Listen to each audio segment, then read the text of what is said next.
Hello everyone, আসসালামু আলাইকুম। কেমন আছেন আপনারা সবাই? এই শীতে কার কি অবস্থা, কার এরিয়াতে কেমন শীত পড়েছে জানাতে ভুলবেন না। গ্রামের বাড়িতে আসলে সব সময় সকাল সকাল ঘুম থেকে ওঠা হয়। আজকে অনেক সকালে ঘুম থেকে উঠেছি।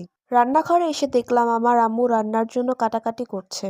আমাদের নানুর বাড়িতে নদী কাছে থাকার কারণে প্রত্যেক বছর বর্ষায় বাড়িতে পানি উঠে যায়। এই কারণে এরকম উঁচা করে একটা চুলা বানানো হয়েছে।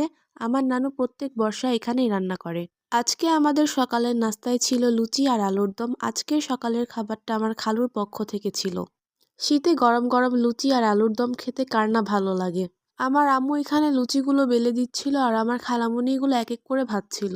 আর এইটা হচ্ছে লুচির সাথে খাওয়ার জন্য আলুর দম। আর এটা হলো আমার সকালের নাস্তা।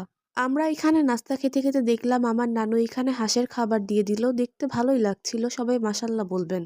আর এটা হলো আমার ছোট্ট খালাতো বোন, ওর হাতে একটা নারিকেল দেওয়ায় ও অনেক খুশি হয়ে গেছে। সবাই ওর জন্য দোয়া করবেন। বিকেলবেলা দেখলাম আমার নানুর যে দুইটা ছাগল আছে সেই দুইটাকে আমার নানু আর খালামুনি মিলে শীতের কাপড় পরিয়েছে। খুবই কষ্ট হয়েছিল পরাতে গিয়ে।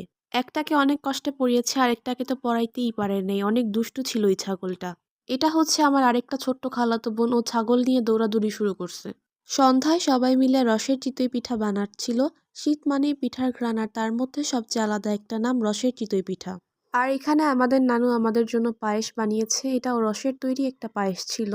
তারপর এখানে ছিল কুলি পিঠা, এটা আমার সবচেয়ে পছন্দের পিঠা। আর এই পিঠাটাকে আপনারা কে কি নামে চিনেন? আমরা তো মেরা পিঠা অথবা চাইনা পিঠা নামেই চিনি। আপনাদের শীতে কোন পিঠাটি খেতে সবচেয়ে বেশি ভালো লাগে অবশ্যই জানাবেন।